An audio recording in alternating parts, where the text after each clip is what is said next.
Hello, thanks for joining a new video. This time, I'm sharing a brief Amazfit T-Rex 3 Pro review. Let's begin. This is the Pro version of one of the most interesting watches from Amazfit, and believe me, it has very attractive improvements over the base model.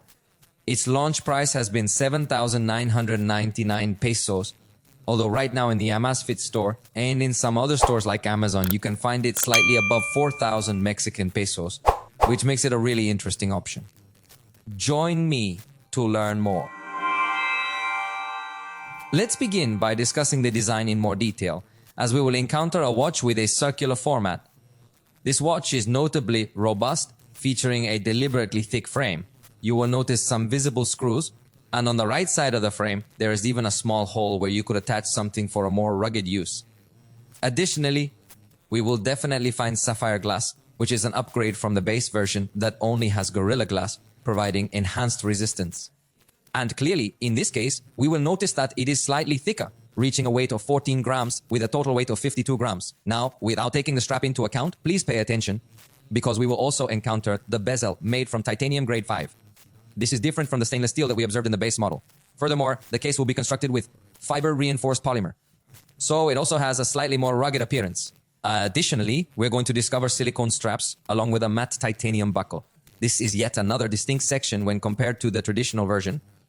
However, the most remarkable feature of this design is the flashlight. Unlike traditional watches that use the screen as a flashlight, this one has an actual LED flashlight that can shine in white or red. We can adjust the brightness too. It activates quickly by pressing and holding the top left button, making it super convenient. This is definitely one of my absolute favorite features, mainly because you don't have to rotate the entire arm to illuminate. Instead, the arm rests comfortably in a natural position, allowing you to illuminate with significantly more power than traditional methods. The Pro Edition is available in tactical black and black gold, which is the version I managed to try out. Personally, I wasn't too fond of the gold frame in this edition, but I must emphasize that it is also available in an almost entirely black edition, which might appeal to those who prefer a more understated look. The button layout remains identical to the base model. You can navigate the entire system using these buttons, and in this version, they are crafted from titanium and have a textured finish. The functionality, as I mentioned earlier, would be precisely the same as in the base model. Regarding durability, besides the 10 ATM feature present in the base model, this model offers dual diving certification, which allows for enhanced water resistance at greater depths. It supports recreational diving, adding to the base model features. The screen is basically the same as we see on the Amazfit T-Rex 3, but in this case, it ups its peak brightness to 3000 nits for better outdoor viewing. The rest, as I tell you, remains exactly the same as the base model. In the sound, we will have improvements, since in this case, if it integrates speaker and microphone for Bluetooth calls. The base version did not have a speaker, which was one of my main complaints, but definitely here the experience is much more complete. The speaker is even going to allow you to play music either locally or even through some Bluetooth accessory as well. Although in this case remains the design without siren, which I think would have been a nice addition for this Pro model. The interesting thing about adding the speakerphone is that the Zepp Flow voice assistant will now also be able to respond to you by voice and not just by text. It's a really full-featured assistant, able to interact in a very detailed way. It is truly one of the greatest features we are going to encounter in this watch.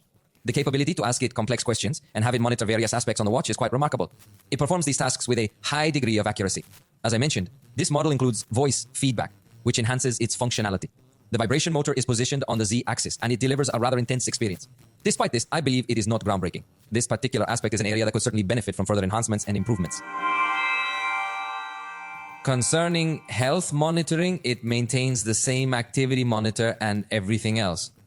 For heart and blood monitoring, the only addition is the ability to measure heart rate variability during sleep, while stress monitoring remains unchanged. A new feature is the biocharge section, which attempts to provide a body energy score. That's not in the base model yet, although it could receive some update. We're also going to find continuous skin temperature tracking, as opposed to the interval readings we see on the base model, but all other things being equal. In terms of sports, we will discover over 180 different sports modes, which is an increase from the usual 170 modes. Here, we will encounter some specialized sport modes, such as those for diving and also for rocking.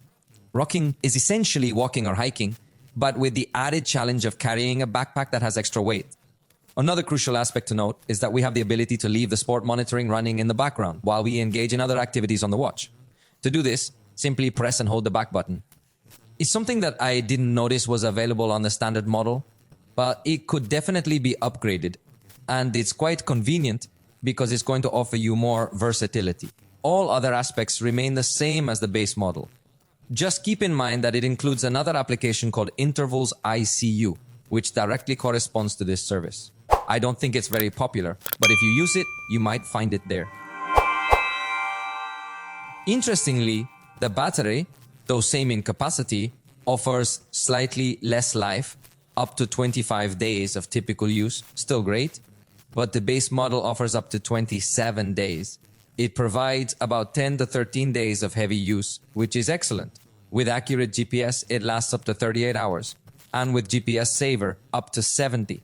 Overall, I think it performs well. If battery life is your priority, the base model lasts a bit longer. Higher. In this case, it keeps the magnetic pin charging, which is quite strange and could be one of its main criticisms, because even though it is pin charging, it can actually take you quite some time, keeping basically the same charging speed of the base model, which in 30 minutes would be able to reach more or less 35% of the battery. And being by pins, I insist that this is disappointing. We have observed that other brands can almost fully charge to 100% in just 30 minutes when using pins for charging. It would be great if this could be enhanced in the next generation.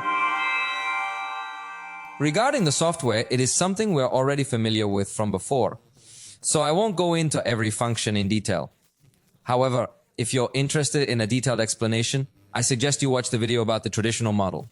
In this Pro version, we have updated software, which, as I mentioned earlier, includes some additional options. Naturally, it features offline map navigation, and in this version, we also discover a few more applications that weren't present in the standard edition.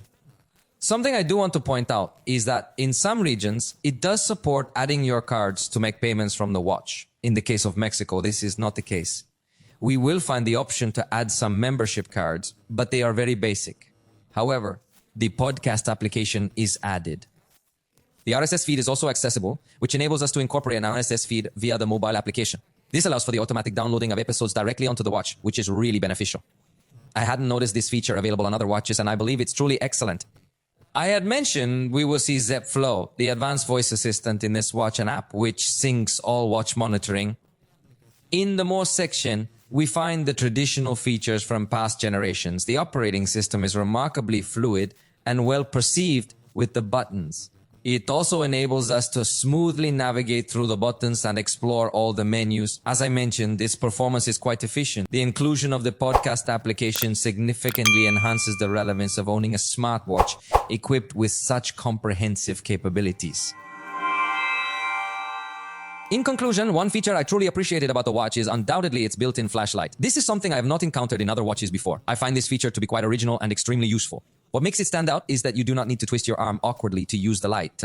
You typically would with other watches. Instead, you can hold your arm in a natural position and still illuminate effectively. The flashlight offers various intensity settings, and there's even an option for a red light, which is particularly convenient at night to avoid disturbing others. Also, the included podcast app to add an RSS feed and automatically download your favorite episodes to the watch makes it an interesting option. These are two things I hadn't seen on other watches, and I like that Amazfit keeps improving, which is already good in itself because the watch has very good quality monitoring, both physical activity and hard stuff, sleep, and more. And clearly, in this particular case, we're discussing a design that's extremely robust and is going to offer excellent durability over time. The battery life is truly spectacular, yet it's worth mentioning that the charging speed remains an area that needs improvement.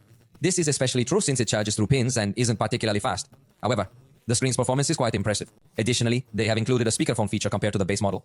With the speakerphone, it now supports voice responses from the Zepp Flow voice assistant, which is indeed quite impressive and very good. It's a highly recommended watch. You'll notice its robustness, it's thick and a bit heavy, but it won't disappoint. It performs excellently. We've reached the end of this video. I hope you enjoyed it. Feel free to let us know. See you next time.